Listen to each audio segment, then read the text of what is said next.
Muy buenas noches, Dios los bendiga. Bienvenidos a este nuevo encuentro de la Escuela de Familia de la Iglesia del Centro, este espacio donde todos aprendemos a ser mejores padres, esposos, esposas, nueras, yernos, tíos, abuelos, cuñados, de todo. Y bueno, hoy tenemos un invitado muy especial, un invitado de lujo, Matías Gutowski, ¿sí? Apellido polaco, de Misiones, la ciudad de Oberá. ¿Cómo estás, Mati? Muy bien, un gusto, buenas noches. Bueno. Gracias por la invitación y por poder compartir con ustedes este espacio. Bueno, una alegría tenerte. El currículum de Mati es muy extenso, así que lo voy a leer para no olvidarme de nada, así para aquellos que no lo conocen. Mati es profesor y licenciado en psicología, orientador superior en teología, con especialidad en teología práctica, doctorado en psicología con mención sistémica, cognitiva y de neurociencias de la Universidad de Flores, psicólogo clínico en equipos técnicos interdisciplinarios, docente de nivel superior y universitario en varias organizaciones, rector del Instituto Superior de Formación Integral, junto con su esposa, sí, aparte de todo esto, tiene familia, tiene una más esposa, importante. exacto, y sirven en el equipo pastoral de la iglesia allí de Vélez Sarsfield, de donde mi iglesia viene, claro. Ahí en la avenida Directorio, una querida congregación de la ciudad, con un ministerio pastoral integral, pero de manera especial con jóvenes, con adolescentes. Y bueno, eso nos lleva a la temática de la charla de hoy. ¿Sí? Mati, tanto en la tarea profesional como psicólogo, como en la tarea pastoral entre jóvenes y adolescentes, está permanentemente trabajando el tema de las emociones, ¿sí? De los chicos, niños, adolescentes, y le hemos puesto como título al encuentro, a la charla de hoy, las emociones de nuestros hijos, ¿sí? Cómo gestionarlas como padres de forma positiva. Después de que le pusimos este título nos acordamos que había un programa del doctor Sokolinsky, no sé si, la salud de nuestros hijos. Bueno, en el caso nuestro es la salud emocional de nuestros hijos. Pero bueno, una de las cosas que ha sucedido y que sigue sucediendo en este tiempo de pandemia, ya de por sí las emociones de los chicos son complejas y turbulentas, al igual que las nuestras, de los mayores, de los padres. Pero bueno, pareciera que en este tiempo se tornaron todavía más complejas y más turbulentas. No sé si lo observás vos, Mati, en tu trabajo tanto profesional como pastoral, y bueno, cuáles son esos fenómenos que se han intensificado en este tiempo. Bien, bueno, a ver, en realidad las emociones no se pueden separar del contexto, ¿no? Y si hay algo que tenemos que decir en primer lugar es que estamos en un contexto muy cambiante, muy difícil, muy incierto, muy inestable, y entonces pretender que nuestras emociones estén, por decirlo de algún modo, tan alineadas como estaban antes o en otro tiempo puede ser algo difícil. No podemos desconectarnos del contexto. Somos seres humanos, psicosociales, espirituales, y eso hace que todo lo que suceda en nuestro medio esté directamente vinculado al desarrollo y a la gestión de nuestras emociones. Esto es fundamental, digo porque, a ver, estamos ya hace más de un año del inicio de esta pandemia, por lo menos en nuestro país, y eso hizo que se alteren muchísimas rutinas, muchísimas costumbres, incluso tradiciones en las familias. Y entonces, bueno, muchos padres, madres, los hijos también, ¿no? O los distintos roles que ocupamos en nuestra familia, nos vimos en la necesidad de adecuarnos a eso nuevo. El problema en toda adaptación es que en general tenemos un horizonte al cual adaptarnos.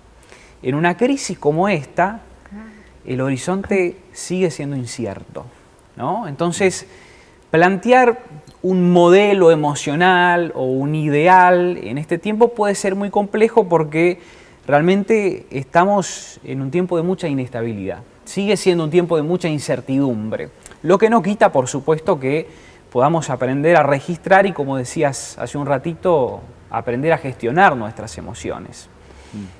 Sí. Ahí el tema de la falta de horizonte lo estamos viviendo nosotros como padres en casa ahora, ¿no? Que los chicos tuvieron que volver a la virtualidad, ¿no? El decir, bueno, ya teníamos esa luz al final del túnel que significaba volver a la presencialidad en la escuela, ver a los amigos, y ahora de nuevo, ¿no? Y el otro día nos decía nuestra hija, otra vez acá con el Zoom y otra vez, y de nuevo esa irritabilidad o esa tensión o ese estrés que los chicos están viviendo, ¿no? Y ahí entra la labor de los padres, ¿no? Bueno, ¿qué hacemos con todo eso?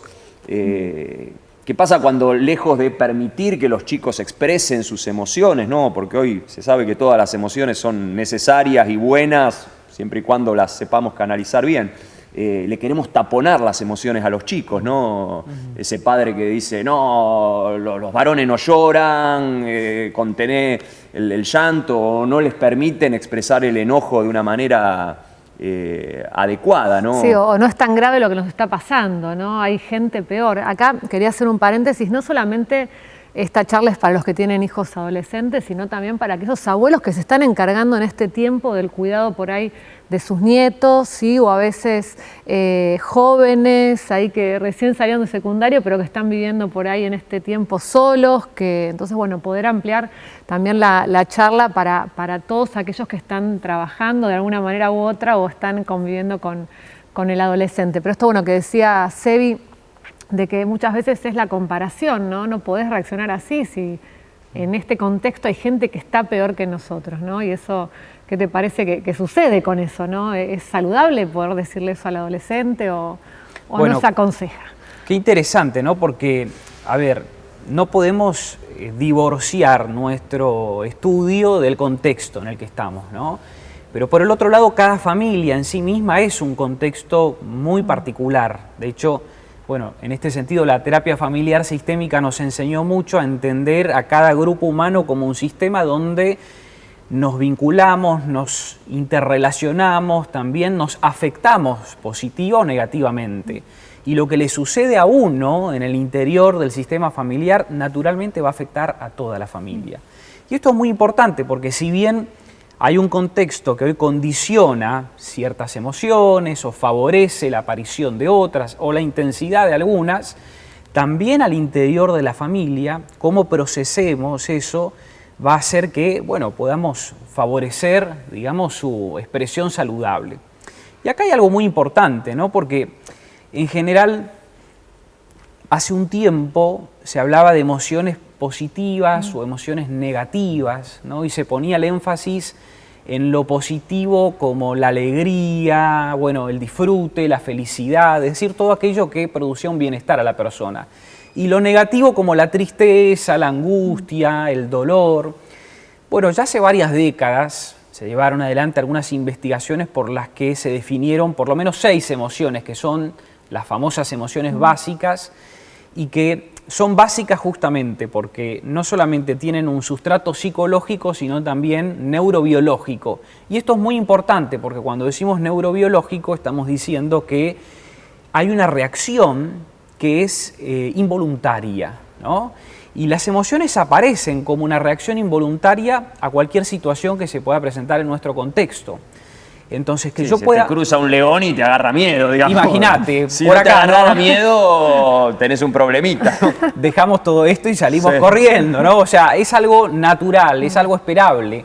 Y lamentablemente durante mucho tiempo hemos hablado mal, lo pongo en estos términos, hemos hablado mal de ciertas emociones. No podés estar triste. ¿Cómo vas a tener miedo si sos un hijo de Dios? ¿O cómo vas a experimentar esto si, bueno, Dios ya hizo todo por vos en la cruz? Ignorando que, en realidad, como son las emociones respuestas a situaciones de nuestro entorno, se activan involuntariamente. Entonces, a veces el problema no está en que se activen porque es algo que nos va a pasar a todos, sino más bien cómo lo vamos a gestionar a esos momentos, ¿no? Y dentro de esas 6 emociones básicas, ¿cuáles observás desde tu experiencia personal? Porque de nuevo, acá no es mirar solo a los hijos, sino mirarnos a nosotros.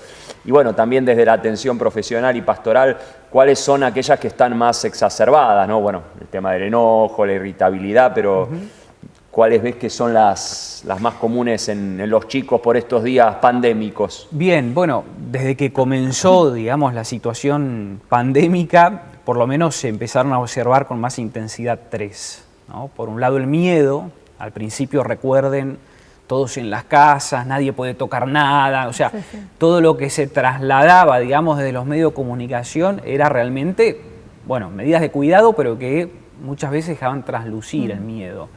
Y esto fue algo increyendo, digamos. Por otro lado, la tristeza, ¿no? Que es una emoción que se despierta frente a cualquier tipo de pérdida. Desde la pérdida de, bueno, mis lentes, que a veces no los encuentro por casa, hasta, en muchos casos, la pérdida de un trabajo, ¿no? Muchas personas que fueron despedidas, la pérdida de un familiar, de un amigo, bueno, de un hermano, una hermana. Realmente son situaciones muy difíciles y que, por la naturaleza de los hechos, se fueron expresando con más intensidad. Y, bueno, además del miedo, además de la tristeza, como bien decía Sebastián, la ira o el enojo, ¿no? Es decir, frente a aquello que es desagradable, frente a aquello que se presenta como incontrolable, se activa, ¿no? El enojo para, bueno, tratar de responder frente a eso. Y claro que todo esto se observa en los niños, las niñas, los adolescentes de hoy, porque se observa en nosotros, los adultos. Y muchas veces ellos observan en nosotros y también perciben cómo nosotros los adultos estamos procesando ese medio tan inestable, tan cambiante en el que estamos inmersos, ¿no? Y van aprendiendo formas, estrategias o maneras de responder a eso que es tan inestable o tan cambiante. Sí. Y a veces aprenden por espejo, ¿no? Son el reflejo de lo que hacemos nosotros. Hoy se habla mucho, Mati, de inteligencia emocional, ¿no? Está ese famoso libro de Goleman, de la inteligencia emocional. Y pensaba, ¿no? La casa, el hogar, la familia debería funcionar como la primera escuela de virtudes humanas, ¿no? Donde los chicos aprenden las herramientas emocionales y cognitivas y relacionales básicas para la vida.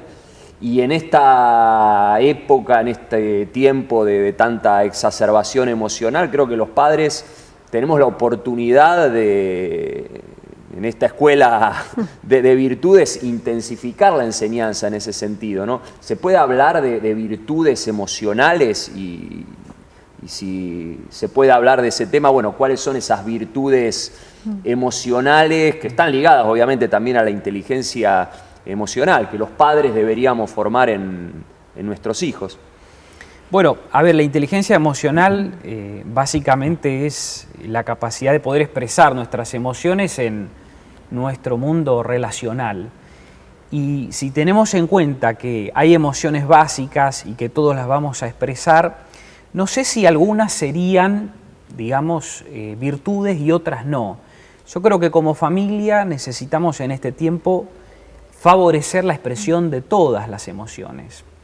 Y además, no solo favorecerlas, sino aprender a identificarlas, ¿no? En esto de ser familia y ser una familia escuela de virtudes, ¿no? O una familia escuela de nuestra inteligencia emocional, o una familia escuela de las emociones. Es decir, aprendamos o busquemos aprender, ¿no? Cómo es que podemos expresar estas emociones, identificarlas y además encontrar una vía cada vez más saludable para hacerlo, ¿no? Porque, a ver, yo puedo expresar el enojo gritándole a mi esposa, ¿no? Y entonces tal vez entraría en una forma de resolver la gestión de esa emoción muy poco adecuada, o puedo sentarme a dialogar, aunque me tenga que morder la lengua en ocasiones, porque pienso distinto, ¿no? O hay situaciones en las que nos encontramos con una perspectiva diferente. Lo mismo nos pasa con nuestros hijos, ni hablar con los adolescentes, ¿no? Donde de repente a veces parece que todo lo que planteamos se vuelve en contra nuestro. Y bueno, creo que esto es importante porque, primero, enseñar lo que es una emoción, enseñar a identificarla, qué es el enojo, qué es la ira, qué es la sorpresa, qué es el asco, qué es la alegría, son justamente parte de los objetivos de esta escuela emocional, como decís vos. Y después, por supuesto, como familia tenemos la gran tarea de enseñar formas saludables de, en todo caso, gestionar esas emociones. Parece que la psicología tomó un poco términos del mundo empresarial. Eso mucho no me agrada, pero bueno, viene bien para este tiempo, ¿no? Porque a veces la intensidad es tan importante que la palabra administrar nos sirve para pensar cómo puedo hacer uso de eso de una forma saludable o con qué recursos. Claro, sin negarla, ¿no? Porque a veces uno dice, bueno, son extremos, si me enojo tengo que romper todo y si no, no tengo manera de canalizar ese enojo, ¿no? Y a veces uno trabajando también con adolescentes ve esto, que por ahí ellos quieren canalizarla, la canalizan de una manera incorrecta, porque tampoco tienen no facilitan los papás o la persona que los cuida el poder hacer esto, ¿no? Tenía una paciente el otro día que me decía, Vale, me enojo y agarro las cosas y las tiro. No sé si te pasa de ver muchos adolescentes que se enojan y tiran cosas, ¿no? Pero cuando vos empezás a hablar un poco en esto a nivel familiar, también hay padres que tiran cosas, después les exigen que no lo hagan, ¿no? Y en un punto le están enseñando que la única manera para poder gestionar ese enojo es tirando cosas, ¿no? Y ahí es donde aparece, que siempre hablamos con Sebi, la creatividad en las familias, ¿no?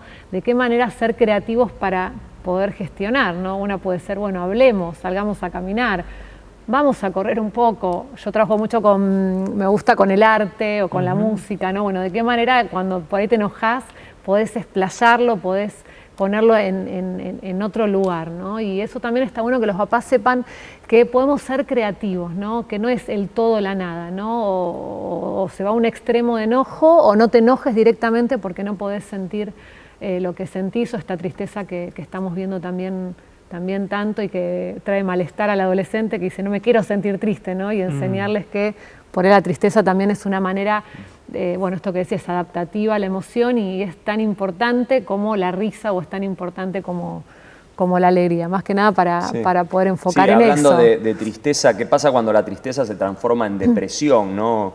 Se está viendo mucho, bueno, en adolescentes, pero aún en niños, ¿no? ¿Existe la depresión infantil? ¿Puede ocurrir que un chico, no sé, de 6, 7, 8 años esté deprimido en este tiempo?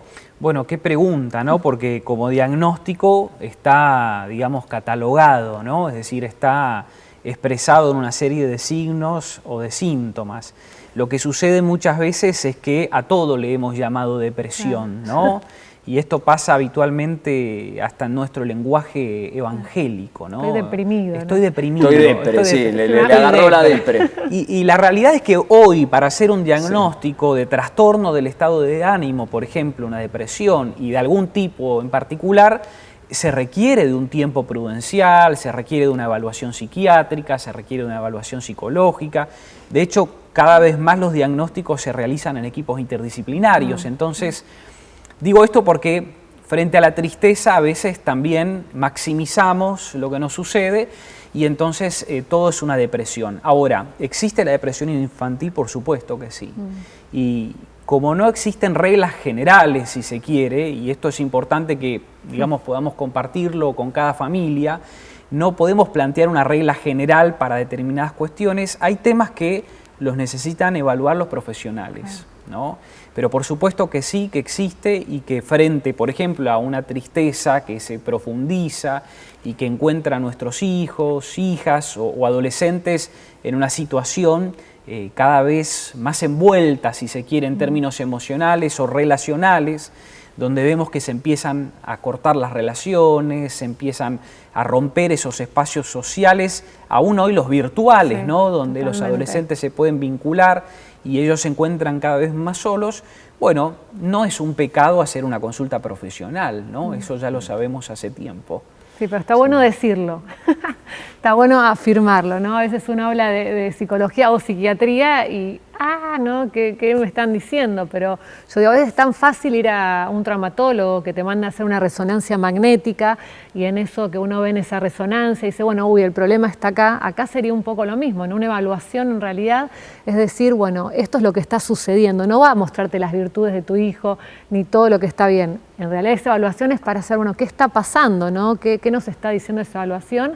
Y de ahí poder trabajar de manera integral, como bien decís, y no solamente que más vale que la oración es fundamental, pero que hay cosas que necesitamos de la oración, que también necesitamos de la ciencia, de lo que Dios está haciendo también a través de ella, ¿no? Y esto es bueno decirlo, porque nos están viendo muchas personas y por ahí a vos te llega gente al consultorio que tiene hasta miedo de ir a un psicólogo, ¿no? Y cuando nos conocen dicen, bueno, son seres humanos comunes y corrientes y podemos trabajar de una manera integral, iglesia, ¿no?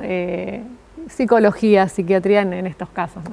Totalmente. De hecho, creo que mucho de ese temor está alimentado en algunos casos por nosotros los profesionales por un lado y por líderes espirituales en otro, ¿no? Fundamentalmente en relación a ciertos prejuicios que históricamente ha habido en relación a este tipo de profesiones, porque uno consulta a Dios y no a un profesional, ¿no? Siguiendo un poco el texto del Antiguo Testamento, pero sin embargo la ciencia ha avanzado y la misma palabra de Dios nos enseña cómo, bueno, cada día o día a día la ciencia iba a aumentar y va a traer también conocimiento para entender el tiempo que vivimos.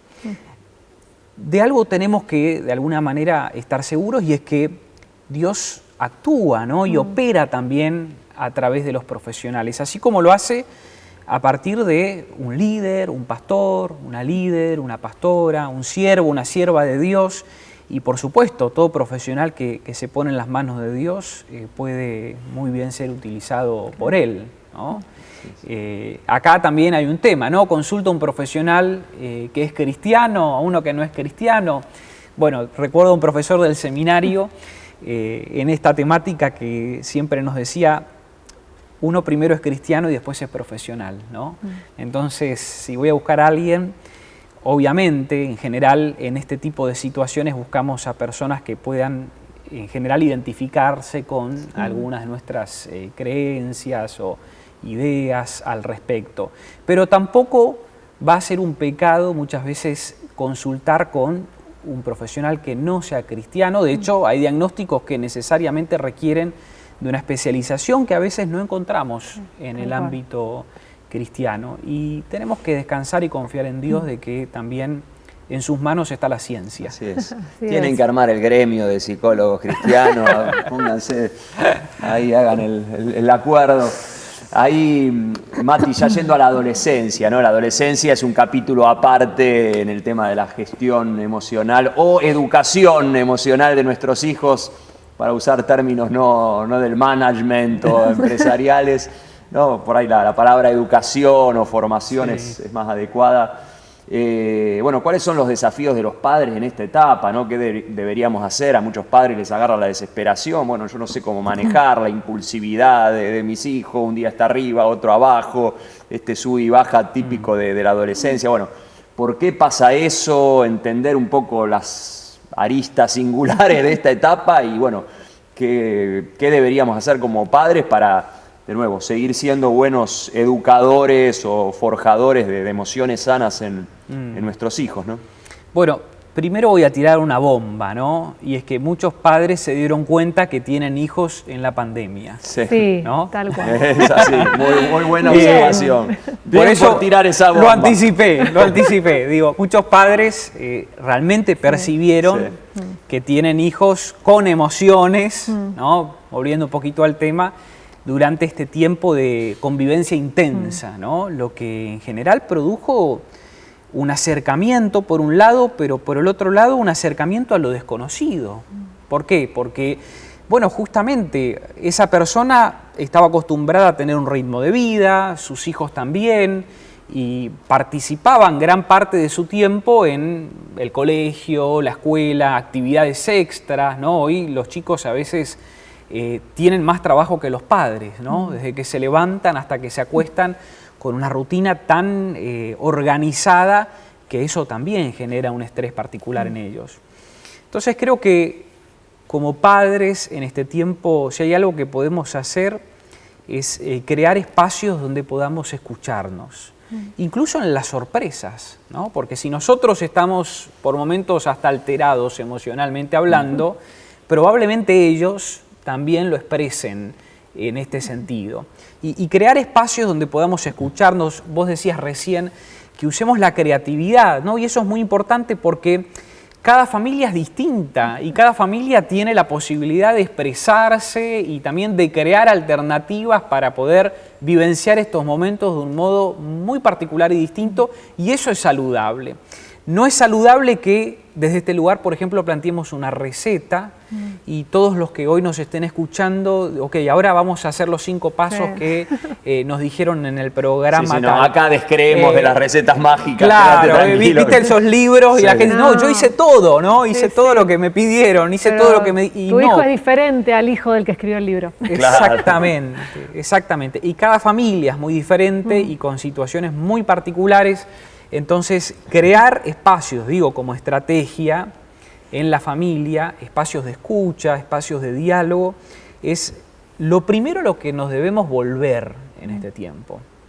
Y estamos cansados, sí, estamos muy cansados, estamos trabajando con más intensidad y tal vez sí, mucha más. Estamos estresados porque nos echaron del trabajo o no nos renovaron el contrato y estamos hace meses buscando.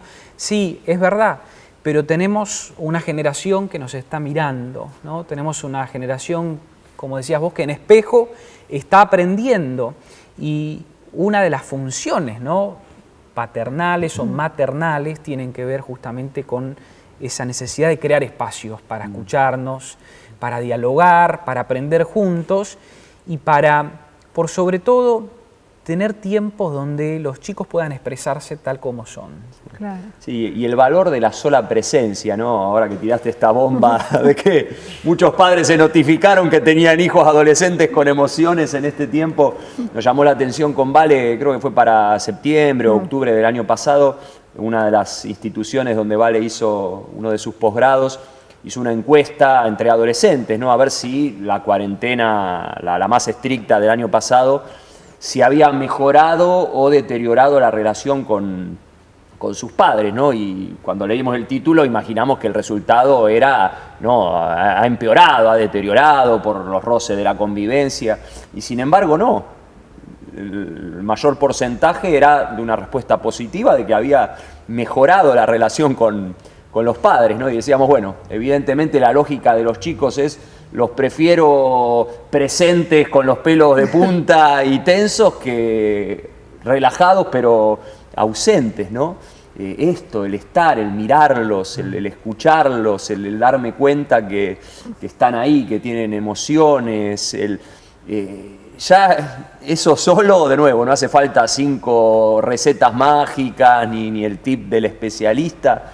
El amor, ¿no? Sí. El amor es tiempo, es estar, ¿no? Y la riqueza, ¿no?, que tienen los adolescentes. A veces no es tanto, tengo un adolescente en casa, sino qué puedo compartir, qué me puede enseñar. El otro día, hablando con un papá que se había dado cuenta que tenía un hijo adolescente en su casa, tal cual, y viendo, bueno, qué estrategia, qué podíamos hacer para conectarse, ¿no? Y justo le gustaba la música, y a su hijo también, y la mamá, estábamos ahí hablando en la sesión, y le digo, bueno, a ver, ¿qué se les ocurriría? Piensen ustedes en su casa, ¿qué tienen? Dice, che, tenemos un cuarto lleno de porquerías, que hay una batería, porque antes tocábamos la batería. ¿Y cuánto hace que no toca? Y hace como 3 años empezamos a tirar una cosa, otra, la cuestión que ese cuarto se transformó en el cuarto de llenarlo de esas cosas que uno no sabe dónde ponerlas, ¿no? Y empezaron a limpiar el cuarto, y esa primera limpieza la empezó a hacer el papá con la mamá, pero ese hijo adolescente de repente empezó a ir. Bueno, la cuestión que ese cuarto quedó como el cuarto para música, ¿no? Y este papá me decía que no podía ni hablar con este adolescente, cómo desde la música, sin tener que decir mucho, ni siquiera un perdón ni nada, empezaron de esa manera poder conectarse, en un poco esto que decías vos, que a veces uno piensa en un espacio, cómo me tengo que sentar a charlar con mi hijo, cual entrevista, y preguntarle, bueno, ¿qué te pasa? ¿Qué tenés? ¿Qué necesitas? Cuando hay riqueza por el solo hecho de estar, ¿no? de tocarse, ¿no? Y bueno, eso es importante tener en cuenta. Sí, de encontrar algo que me conecte, que me ligue, un hobby. Totalmente. Nada, y si no lo encuentro, generarlo, ¿no? Siempre... Pongo como ejemplo, a mí me encanta la pesca, ¿no? Y yo siempre quise que mi hijo Ezequiel, el mayor, el varón, también se hiciera fanático de la pesca, pero no le gusta, no le gustan otras. Y tuve que meterme un poco en su mundillo, a él le encantan las historietas, los cómics, bueno, y yo detesto todo eso, pero bueno, encontrar, ya sea por esta vía o por la otra, algo para compartir, ¿no? Porque ¿dónde se educan las emociones? O sea, bueno, ok, clase de educación emocional a las 7 de la tarde todos los días. No, esto es en el camino, ¿no? En el transitar, Pero bueno, ser intencionales y generar, buscar esos espacios. Sí, de hecho, esa entrevista interrogatoria por lo general no tiene ningún tipo de fruto, menos con un adolescente que está... Ridículo, papá, ¿qué me estás proponiendo? Blindado en muchos aspectos, pero una vez alguien me dijo, los malos momentos vienen solos, a los buenos hay que provocarlos. Muy bueno. Y la verdad es que eso me quedó dando vueltas y digo, es la realidad, ¿no? Y si hablamos de malos momentos, hoy tenemos muchísimo y en este contexto tan cambiante todavía más. Pero bueno, ¿qué puedo hacer yo? ¿No? ¿Cómo nos podemos conectar con un interés de él? ¿No? Porque mis intereses probablemente no van a ser los mismos intereses que los de él o de ella. Entonces, empezar a redescubrir qué sucede en estos casos, bueno, nos va a ayudar a conectarnos de un modo especial, particular y por sobre todo en esto trazar una relación, ¿no? Porque más allá de lo que digamos o no digamos, la relación es lo que permanece y en todo caso es lo que más enseña. Dice un axioma de la comunicación humana, ¿no? Que todo acto comunicativo tiene un aspecto de contenido y uno de relación, pero que el aspecto de relación siempre cualifica al primero, es decir, yo puedo tener un excelente discurso, puedo haber aprendido todo lo más importante para educar a un hijo, pero la relación, el vínculo, es en realidad lo que va a modular todo ese contenido que yo tengo para transmitirle a un hijo. Entonces, antes que aprenderme las 20 lecciones necesito esto, ¿no? El trato diario, el compartir, el estar, el pasar tiempo y muchas veces en silencio. Totalmente. Sabes que se me venía a la mente, yo soy muy de las imágenes, ¿no? Mientras hablaba, digo, a veces cuando uno habla de esto de inteligencia emocional, de cómo ayudar, ¿viste? Es como que saca la emoción, como la película Intensamente, una gran película de Disney para ver sobre las emociones, es como que dice, bueno, vamos a trabajar el enojo y ahora vamos a trabajar por acá esto y nos olvidamos, esto es tan importante que estás diciendo y que lo tienen que saber los que nos están viendo, que la emoción se adapta a una situación. Entonces, muchas veces, si pensaríamos en transformar la situación, traer una atmósfera, ¿no? Como esto, bueno, nos gustaría reírnos más en esta casa, porque el último tiempo fue todo discusión, estamos todos en el mismo lugar, vivimos en un departamento de 2 ambientes, no hay espacios, no hay tecnología para compartir y se genera todo ese ambiente. Entonces, a veces estamos más pendientes de cómo transformar eso o soportar esa emoción supuestamente negativa a crear una atmósfera. ¿Cómo podemos crear una atmósfera de risa? ¿Cómo podemos crear? Entonces, cuando uno crea esa atmósfera, ¿qué hace la emoción? Se adapta a esa situación y sin darnos cuenta, por ahí estamos cambiando ese ambiente, ¿no? Y de repente hay más risa, de repente aún en ese momento por ahí de tristeza se genera un aprendizaje profundo en la familia, ¿no? Entonces, pensarlo también como algo integral, no lo separo, sino crear atmósferas. ¿Cómo podemos crear atmósferas diferentes para que esas emociones se vayan adaptando? ¿No? Es una manera también, creo, de gestionar, ¿no? Totalmente. Y aprender a, primero, reconocer las emociones, en principio es aprender a separar lo que es el pensamiento de la emoción, aunque estén interconectados, ¿no? Pero vieron que cuando hablamos y a veces le preguntamos a alguien, ¿qué sentiste cuando Sebastián dijo esto? Y yo pienso que a mí me parece... No, ¿qué sentiste? No, yo creo que, mirá, lo que él... No, ¿qué sentiste? Lo ¿no? que te afloró ahí, claro, lo que estuvo a flor de piel. ¿Qué vibró? ¿No? Claro. Yo suelo preguntarle a las personas, ¿pero qué está vibrando? ¿Algo vibró? No, nada. Bueno, ok, eso es un registro, ¿no? Entonces empezamos a experimentar qué pasa por dentro de nosotros frente a lo que dijo alguien, un malentendido, una situación difícil o una situación maravillosa, ¿no? Como, bueno, papá de nuevo tiene trabajo. ¿Y qué sentiste? Y no sé, ¿no? Bueno, qué sorpresa. Sí. Entonces uno necesita empezar a ponerle, ahí sí, palabras, sí, totalmente, ¿no? A eso que vibra al interior de nosotros. Y de hecho está comprobado, bueno, ustedes lo habrán estudiado ahí como profesionales, ¿no? Que muchas de nuestras decisiones, como que está sobrevaluada la razón, ¿no? Somos seres racionales y todas las decisiones las tomamos habiendo hecho todos los cálculos, pero está comprobado que somos mucho más impulsivos de lo que somos, más animalitos en ese sentido, pero en el buen sentido, ¿no? De decir, bueno, hay una percepción, una mente intuitiva. Un gran sociólogo, Malcolm Gladwell, tiene un libro acerca de esto, ¿no? Que es en 2 segundos que ya tomamos una decisión en función de esto que decías, ¿no? De lo que vibró, de lo que percibí, de lo que sentí, lo cual no anula, ¿no? La razón y el ser centrados y demás, pero como muchas cosas son viscerales. Totalmente. De hecho, nuestro cerebro está compuesto por un hemisferio izquierdo y uno derecho, ¿no? El izquierdo tiene que ver con la lógica, la matemática, el cálculo, bueno, todo lo que en general recibimos desde muy pequeño. Y en el derecho está, bueno, todo aquello vinculado a los colores, las imágenes, la música, el arte, etc. Fíjense que desde que ingresamos a la escolaridad se satura, ¿no?, nuestro hemisferio izquierdo, ¿no? ¿Cuántas materias tenemos que de alguna manera retroalimentan el músculo del hemisferio izquierdo? ¿Y cuántas, ¿no? Educación física, una. Plástica, y no sé, algunos sí, otros no. Plástica para zafar, ¿viste? La claro. plástica. Y entonces después pasamos al secundario. Bueno, los que deciden estudiar una carrera superior o universitaria siguen de alguna manera estimulando más el izquierdo que el derecho. Entonces, si bien hoy sabemos que ambos hemisferios están interconectados, es como si hubiésemos ido al gimnasio y entrenado una parte del cuerpo nada más, ¿no? Que también suele suceder de acá para arriba, ¿no? Para abajo, y de repente necesitamos empezar a conectar eso, ¿no?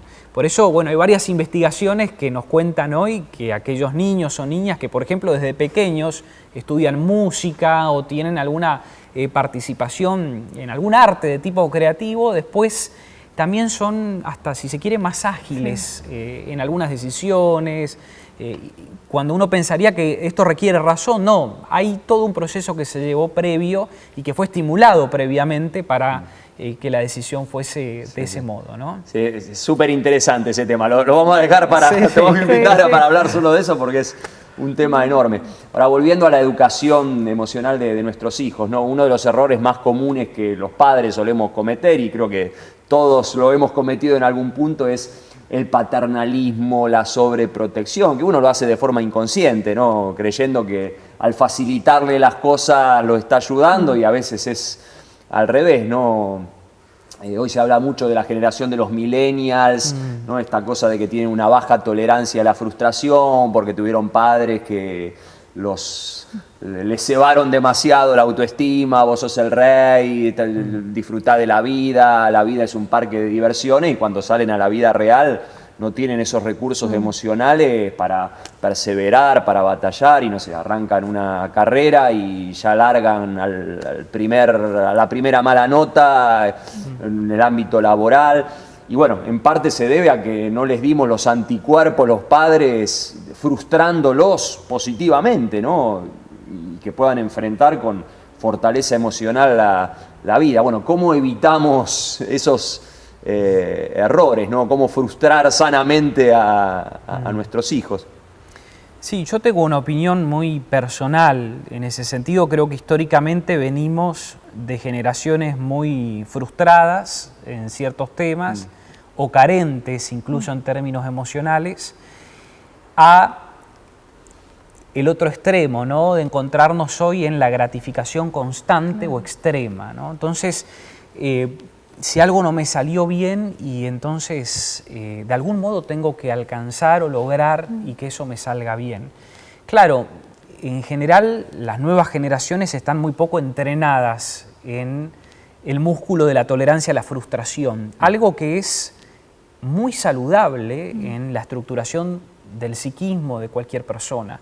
Entonces, si no está estimulado ese músculo, y probablemente cualquier situación difícil, por más mínima en términos de complejidad que suceda, nos va a producir una crisis, ¿no? Entonces tenemos a los padres que le dicen a sus hijos, pero ¿qué te pasa? ¿Sos un flojo, no? ¿Cómo puede ser que te sacaste esta nota y estás deprimido, ¿no? Por una semana y no te podés levantar o te refugias acá o allá.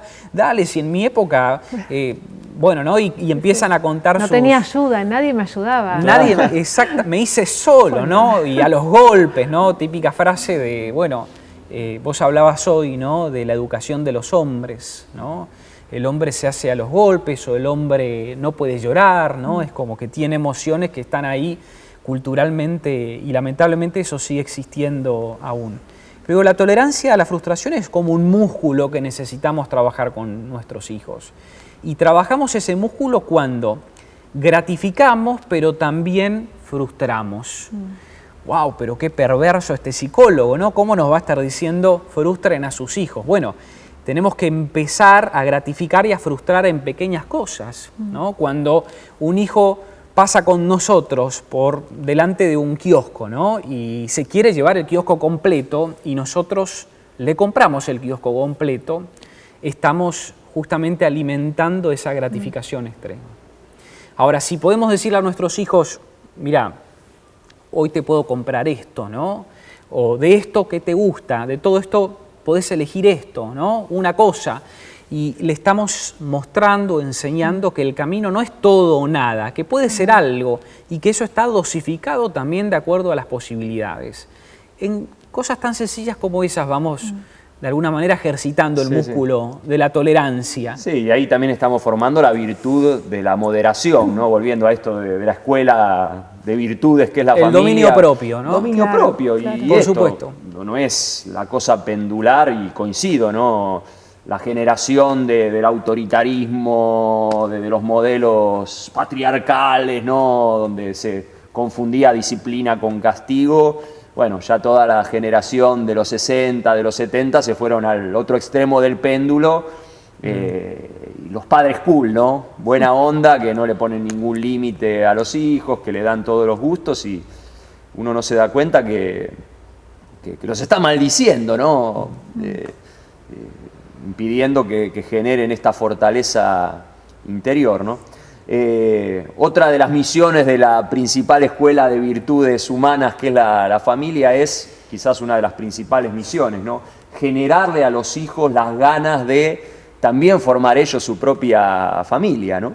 Aunque no hayan crecido en un hogar perfecto, el nuestro no lo es, ni el de ustedes, ni el de nadie, pero bueno, quiero eso, me gusta, disfruto estar en casa, disfruto mi familia, ¿no? Y hoy uno ve como a toda una generación de chicos analfabetos afectivamente, no solo en cómo canalizar sus emociones, sino en lo que implica formar una pareja, aprender a comunicarme de forma asertiva, superar nuestras diferencias, ¿no? Ahí influye también el tema de la baja tolerancia a la frustración y demás, ¿no? Cómo alfabetizarlos ahora en lo que hace a la afectividad de pareja, de familia,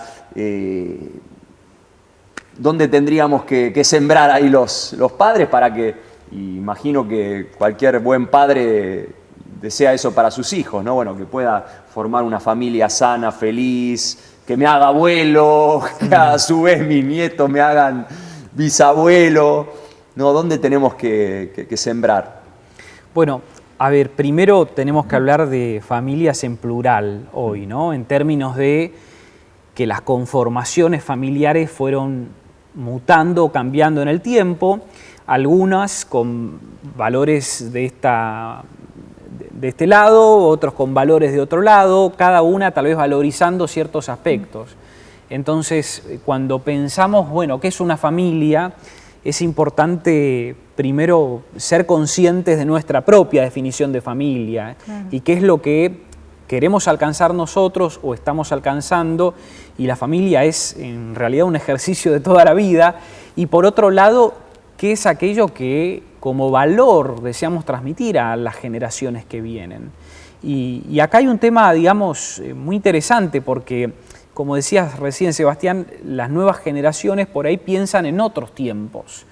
Bueno, si me caso después de los 30, ¿no? O si tengo hijos, bueno, primero quiero estudiar, quiero recibirme, quiero hacer esto, quiero estar estable económicamente y Y lamentablemente en nuestro país, hasta que pasa todo eso, tal vez estamos, si estamos, después de los 40, 50 años y ya hay situaciones de vida que empiezan a cambiar, ¿no? Entonces yo creo que estamos en un momento muy difícil en términos de elección para los adolescentes y también para los jóvenes. Creo que lo mejor que podemos hacer es acompañarlos, escuchándolos desde sus intereses, los ideales también que ellos van diseñando o generando, pero por sobre todo, ¿no? Si somos una familia en la fe, si somos una familia en el Señor, poder compartir en esos espacios de escucha, de devocional, de reunión familiar, cuál es aquel diseño, ¿no? Que entendemos nosotros que puede ser realmente de bendición para la generación que viene. Por supuesto que como padres probablemente nos vamos a sentir gratificados si siguen, ¿no?, un esquema o un modelo, pero la realidad es que muchas veces ese esquema o ese modelo no es seguido al pie de la letra como a nosotros nos hubiese gustado que sigan. Y es ahí donde, bueno, tenemos que trabajar un poco estas necesidades propias, pero también la de nuestros hijos o de las nuevas generaciones, porque realmente estamos en un cambio de época generacional. Y sin perder de vista cuáles son nuestros valores, sin perder de vista cuáles son nuestras creencias, que es aquello que entendemos de parte de Dios para el matrimonio, para las parejas, para la familia. Bueno, creativamente, ¿no?, pensar en el futuro de ellos. Por supuesto, favoreciendo la autonomía. Hay un psiquiatra, terapeuta familiar, hace muchos años, que hablaba de la diferenciación que las personas vamos adquiriendo a medida que vamos creciendo, ¿no? Él habló de la diferenciación del sí mismo, o sea, del self, del yo, ¿no?, como persona. Y decía que, a ver, en realidad las personas no somos independientes nunca. Sí vamos en un proceso de autonomía. ¿Qué quiere decir esto? Si nuestra familia produjo condiciones que nos permitan desarrollar cierta autonomía, nos vamos a sentir más autónomos, con capacidad de decisión, de criterio propio, etc. Pero en algún punto siempre sostenemos cierta dependencia. En el otro extremo nos encontramos por ahí con familias que son, decías vos, ¿no?, sobreprotectoras o que se sobreinvolucran, y eso lo que generalmente produce son, bueno, muchas dificultades en la autonomía, en el autoconcepto, en la autoestima, la incapacidad de tomar una decisión, aun cuando la persona se encuentra en una etapa evolutiva como para, entonces terminan consultando todo en lugar de ir creando un criterio propio. Familias aglutinadas, ¿no? Totalmente. Y lo interesante de este autor es que dice, nunca dejamos de ser en algo dependientes de nuestra familia de origen, porque hay algo de ellos siempre en nosotros y en nuestra historia, y es verdad. Pero por el otro lado necesitamos crear las condiciones para que puedan desarrollarse en autonomía con criterios propios, ¿no? Yo creo, le agregaría lo que él está diciendo, que también es importante, porque es verdad que aún familias que supuestamente están bien constituidas, pero que en realidad no están tan bien constituidas, ni siquiera esperan que sus hijos tengan buenas familias. Es más, tiran abajo eso. Mirá cómo nos fue a nosotros, ¿no? Hijos que dicen, están juntos de 30 años, pero es un descontrol acá, o sea, no es lo que parece, ¿no? Y ahí es donde entra en juego el adolescente, ¿no? Que por eso quiero salirme solamente de padres, ¿no? Porque por ahí nos está viendo gente que forma adolescentes, que son líderes de iglesia, o aún familias que acogen adolescentes, porque son los que se le vienen a dormir todos los hijos de los amigos, ¿no? Y a veces trabajando con el adolescente, cuando uno logra ayudar al adolescente a sanar, ¿no?, esa imagen distorsionada que tiene de la familia, y me ha pasado aún con chicos que no van a iglesias, cuando uno ayuda a reparar ciertas cosas, de repente dicen, pero yo puedo tener una familia, pero yo puedo llegar a conocer a una persona y puedo cambiar la historia de mis papás, ¿no? Porque a veces esperamos a que crezca para que tome esta decisión, pero aún cuando adolescentes pueden entender el contexto donde se encuentra ese adolescente, el mismo, ¿no?, y saber que puede gestionar también, puede escribir una nueva historia más allá que está dentro de ese grupo, y mirar familias también que son referentes, ¿no? Porque cuántas veces una familia referente marcó nuestra historia y decimos, che, pará, me encantaría ser como los papás de Juan, mirá. Sí, que puedan ver, ¿no?, que un esposo y una esposa se pueden tratar bien, ¿no? Que no todo es lo que ellos vieron en casa, ¿no? Me acuerdo del año pasado, en la escuela tuvimos un programa con Ezequiel Rossini, que también es del gremio de ustedes, psicólogo y pastor ahí en La Plata, referido a adolescencia, ¿no? Y él hablaba de la importancia en esta etapa de crearle a los chicos un proyecto identificatorio o ayudarlos a que encuentren su proyecto identificatorio, o sea, que tengan esa foto del futuro y digan, bueno, esto es lo que quiero. La realidad, ya sea porque hay una pandemia de divorcios, de familias disfuncionales o lo que fuere, que hay un montón de adolescentes y jóvenes que no tienen en su horizonte el tema familia, ¿no? Familia, ¿para qué? Para ser como fue mi viejo o mi vieja, y qué importante, bueno, ahí la iglesia y estas familias sustitutas que aparezcan dentro de esta etapa donde se construye un proyecto identificatorio para que a los chicos, más allá de que se casen a los 20 o a los 30 o a los 40, o aunque no se casen, no tiene que ver solo con el casamiento, sino esta alfabetización afectiva donde uno aprende, uno puede llevarse bien, puede tratarse bien, puede tener amistades que te duren toda la vida. No todo es amigos circunstanciales y me peleé y ya sea por baja tolerancia o lo que fuere, listo, me consigo otro amigo u otra pareja o voy cambiando. Es posible construir una relación de amor para toda la vida, que puedan abrazar ese valor, ¿no? En un mundo donde nos bombardean con, no, imposible, la monogamia ya es cosa del pasado. Esto, ¿no? Y bueno, la presencia de la familia, ya sea la biológica o la sustituta de la iglesia, para a estas generaciones alfabetizarlas afectivamente, ¿no? Sí, creo que la iglesia tiene un valor fundamental. Primero porque, como dijo alguien, en la iglesia estamos todos rotos, sí, y la iglesia es un hospital para todos, nos acoge a todos.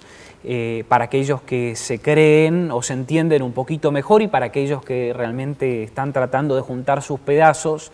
Y cuando nosotros nos podemos vincular con grupos más amplios, como en este caso es el de una iglesia, y con todo lo que implica ser parte de una comunidad de fe, nos encontramos con modelos muy interesantes con los que identificarnos. Y es verdad que a veces la identificación no viene por el lado biológico, como decía recién Sebastián, sino por lo social, lo cultural, ¿no? Y entonces ahí la iglesia tiene una doble responsabilidad, ¿no? O un doble peso en esta educación emocional y familiar, porque, bueno, del modo en que administre muchas de estas decisiones o situaciones, incluso los conflictos familiares, está dejando una muestra, ¿no?, de cómo entiende que se deben vivir determinados tipos de relaciones. Y esto, bueno, en algunos casos ha sido sanador y en otros ha alejado a las personas de la comunidad de fe. Entonces, creo que ahí es donde tenemos una responsabilidad muy importante. Claro. Sí. Y ahora mirándonos a nosotros, ¿no?, los adultos, los padres, la adolescencia es uno de los grandes espejos, ¿no? Hablábamos la semana pasada con Olga Sofoli, referido a la sanidad interior, ¿no? Como las relaciones más íntimas, conyugales o padres-hijos, funcionan como un espejo, ¿no? Ahí nos vemos reflejados. Nos acordábamos de una canción de Diego Torres, Usted, ¿no?, que le canta a la esposa o a la novia. Usted me hizo enfrentar con lo peor de mí, en mi lado más oscuro me descubrí, ¿no? Y como que en la etapa de la adolescencia de los hijos, los padres también nos enfrentamos con nuestras emociones y no con las más lindas, sino con las peores, ¿no? Bueno, ¿cómo trabajo yo con mis emociones, ¿no? Ahora, padre, madre, abuelo, tío, quien adulto que esté del otro lado, ¿cómo, ya sea en la etapa de la adolescencia o en la que sea, y más en este tiempo donde también se han vuelto más complejas y turbulentas que antes nuestras emociones, ¿no? ¿Cómo trabajo yo con mi corazón, ¿no? Bueno, primero que todo, creo que lo fundamental es entender que esto no le pasa a él, me pasa a mí primero, ¿no? Claro. Tomo un versículo bíblico que no creo que sea totalmente aplicable, pero esto de mirar, ¿no?, la paja afuera, pero no la viga que está adentro. Y en algún sentido se puede relacionar, ¿no? Porque a veces tenemos expectativas sobre nuestros hijos o ideales que deseamos que se cumplan en ellos que no se cumplieron en nosotros, o que a nuestra edad nos encontrábamos en otra etapa o haciendo otra cosa o sacrificándonos de otra manera, y facilitamos, como decías hace un rato, algunos elementos en su desarrollo, y sin embargo, bueno, creamos hijos, ¿no?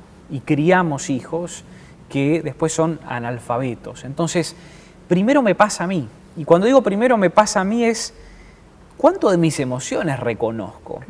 ¿Y cuánto de mis emociones puedo decir, puedo hablar con mi pareja o con mi familia o con un amigo o con una amiga, tal vez con un líder, un pastor, una pastora, es decir, con alguien que me represente confianza y con quien realmente puedo hablar de esto? Pero me pasa a mí, ¿no?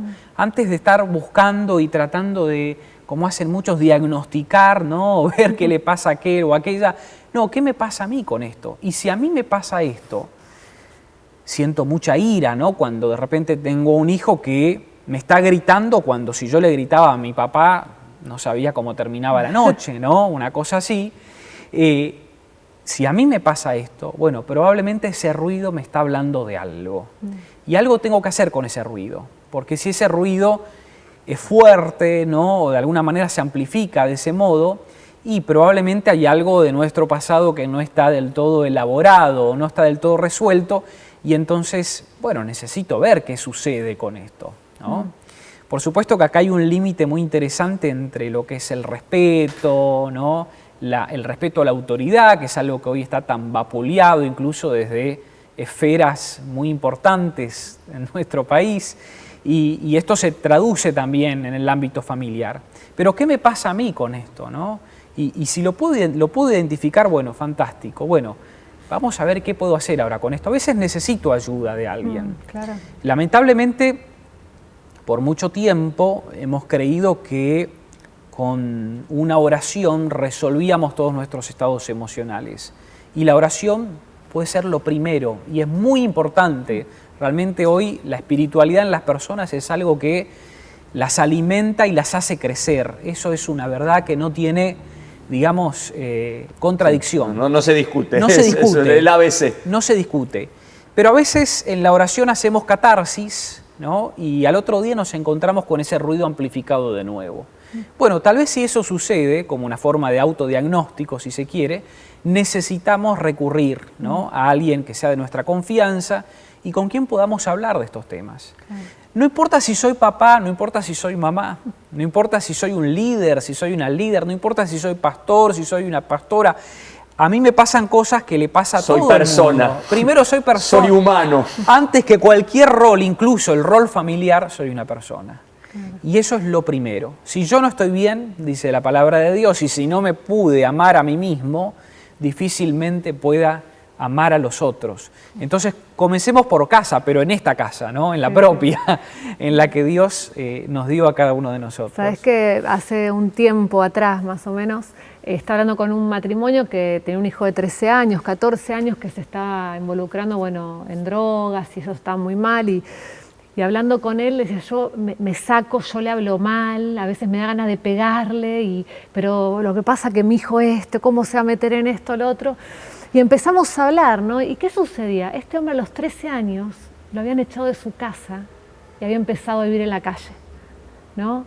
Y tuvo una vida de la calle, consumiendo hasta que conoce al Señor, y bueno, y puede armar una familia, ¿no? Como pudo. Y su hijo a los 13 años empieza con problemas, ¿no? Entonces este grito de este hombre, este enojo de este hombre, no tenía que ver con que quería dañar a su hijo, sino quería decirle desde lo más profundo de su corazón que ese camino le iba a llevar a donde él no quería, porque él había sufrido, pero no sabía cómo gestionar esas emociones, ¿no? El temor a que su hijo repitiera exacto, su no es que era un hombre violento, pero cuando uno ahí empezó, ¿y esto por qué sucedió? ¿No? Porque vinieron a buscar ayuda, porque él solo no se daba, es más, la esposa le decía, pero ¿por qué te enojas tanto? Ni él se daba cuenta por qué se enojaba. Lo que pasa que él, me acuerdo cuando lo descubre, como que cuando al hablarlo lo descubre llorando, decía, no quiero que tenga la misma vida que tuve yo, porque yo hice todo para tener una familia y ahora lo veo el que está a la puerta de cometer lo mismo que yo, ¿no? Él tuvo que abandonar su hogar, ¿no? Entonces ahí un poco lo que vos decías para ilustrarlo, ¿no? Que muchas veces esas emociones tienen que ver con algo que nos sucedió a nosotros y como decimos siempre en este espacio, podemos ser ayudados, ¿no? Que necesitamos de un otro, ¿no? Que siempre hay gente dispuesta, puede ser un profesional, puede ser un líder, un consejero, o sea, tenemos gente alrededor que nos ayuda, ¿no? Eso es lo lindo del cuerpo, ¿no? Y que en este ser ayudado está esa persona que, como me han dicho a mí, vale, ¿no será esto? ¿No? ¿Por qué no será esto? Y ahí uno empieza ese proceso, como decías vos, de restauración, de sanidad. Mati, se nos voló la hora, podríamos hablar un montón más acerca de esto, gracias, tanta sabiduría, tanta claridad. La Biblia dice que Dios le da sabiduría abundantemente y sin reproche a todo aquel que se la pide, ¿sí? Así que primero pedírsela y buscarla en el consejo, ¿no? En la multitud de consejeros, la ayuda profesional, pastoral, más en esta etapa de la paternidad, que es maravillosa, como siempre lo decimos, pero bueno, plantea todos estos desafíos, padre, madre, tranquilos, a ser padre, madre se aprende siéndolo, ¿no? Como todas las cosas en la vida que se aprenden en gerundio, todos cometemos errores, todos tenemos nuestros exabruptos emocionales, pero bueno, siempre estamos a tiempo para aprender, para cambiar, para mejorar, y como lo venimos diciendo y creyendo y declarando desde el primer día que empezó toda esta pandemia, nos va a encontrar a todos mejorados, ¿sí? Más santos, más pacientes, más tolerantes, mejores padres, mejores hijos, que más que nunca en este tiempo la casa, el hogar, la familia se transforme en esa escuela de virtudes y de alfabetización emocional. Gracias, Mati. Que así sea. De nuevo, Gracias por un la lujo invitación. tenerte. Tenemos pendiente otro programa para hablar de los dos sí. hemisferios, así que ahí tenemos mucho para Totalmente. ahondar. Bueno, Dios los bendiga. Nos vemos el jueves que viene en el nuevo encuentro de la Escuela de Familia. Chao.